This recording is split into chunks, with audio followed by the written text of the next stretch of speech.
Facebook Find Bigfoot. Go to Facebook Find Bigfoot to see hundreds of original videos and pictures on the subject. Why a Sasquatch thinks and reacts faster than a human. This explains why you, as a human, can't find them. They are strategically much, much smarter than you. Their situational intelligence comes from their very close relationship to the gibbon.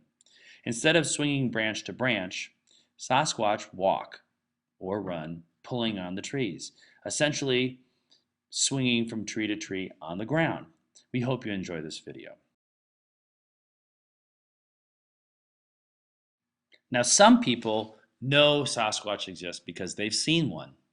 That's a rare few. But some people have to take it on faith. Okay?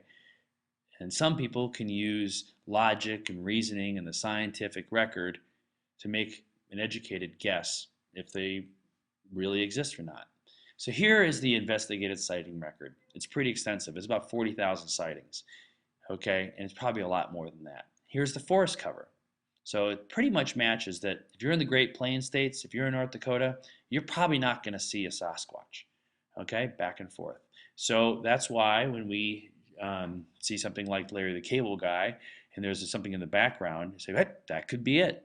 They could be interested. They could be interested in a bunch of teenage kids out there hanging out, watching, a moose get slaughtered and Larry yucking it up. Okay, right there. Gray on face, coned head, might be it. And that's what's exciting because the people who know they exist, they know that they could be in Florida, that they might be there, and they're willing to walk around and look for it. So in Florida, we were sent this picture. Here, look at the long upper lip. People don't have lips like that. The hooded nose and the big eyes. So here's the explanation that everyone wants to know.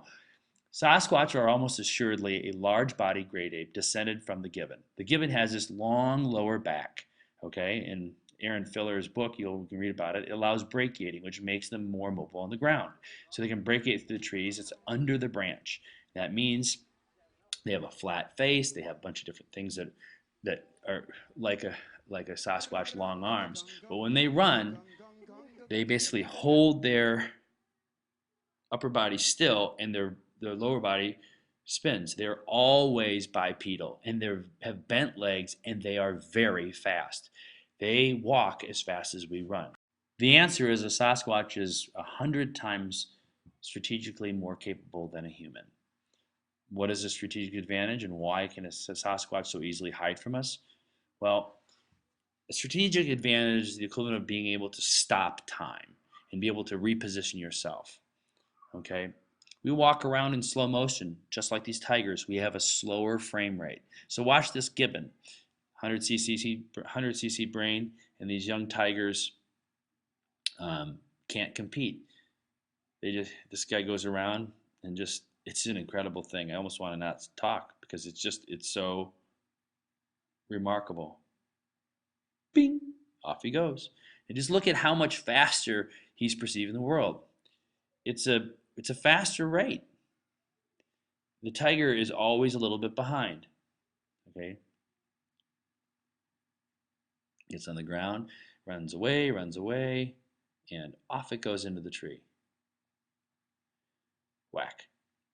And tigers, Bengal tigers, have lived side by side with gibbons for a long time.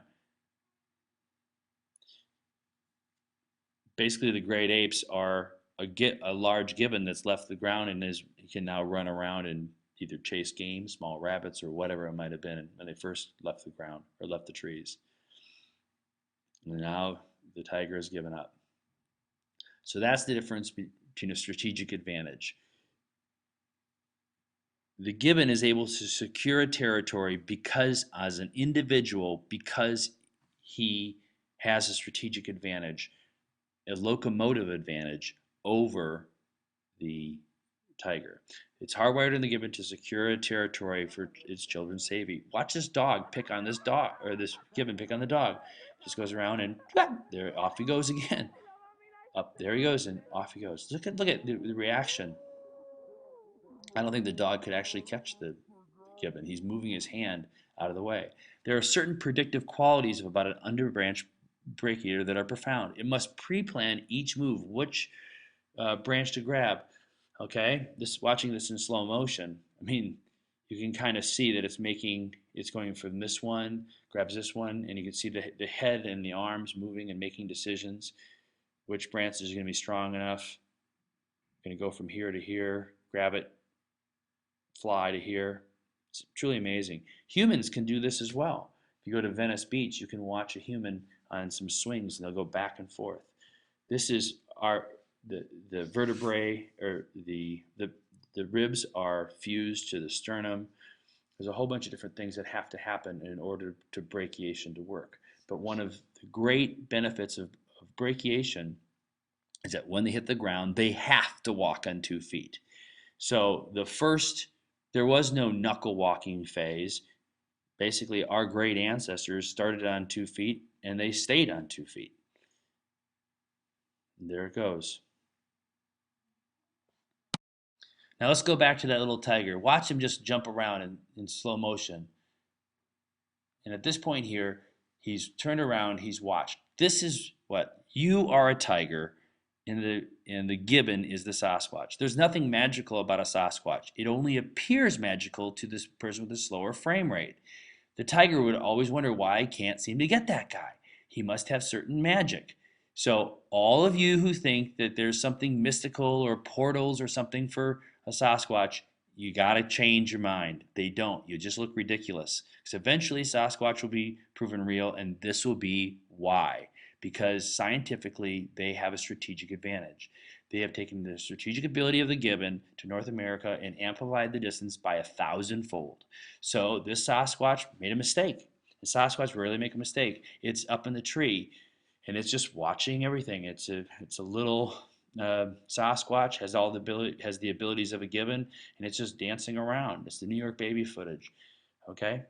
Here's another one from 1,000 times the distance. Here's a hemiplegic. This is a half paralyzed, one of 2 Bigfoot that look about the same size, so possibly twins, that's sitting up there. It can't move the left side of its body, and it's leaning on its right foot, but it's watching the cameraman from this distance. Okay, imagine, this happens to be a bare hill, but imagine it wasn't this bare hill. Imagine it was someplace else. Imagine it was, some, I don't know, with trees. They see you before you see them, and now it's gone. Okay, and of course, a little while later, it's sitting there, and it gets up and it goes, and it's only using one leg, and the other leg is going there, and it's basically leaping with incredible athletic ability. Okay, here's the message to skeptics. No, you are right 99.5% of the time. Most videos are funny or hoaxes or misidentifications, but 0.5% of the time you are terribly wrong. And it's unfortunate. You'll never see one in real life, but most people won't. But hearing their knocks, or maybe a howl, or finding a footprint is cool enough, and that's like a lifelong achievement. So Sasquatch are the most amazing animals on the planet. Facebook, find Bigfoot.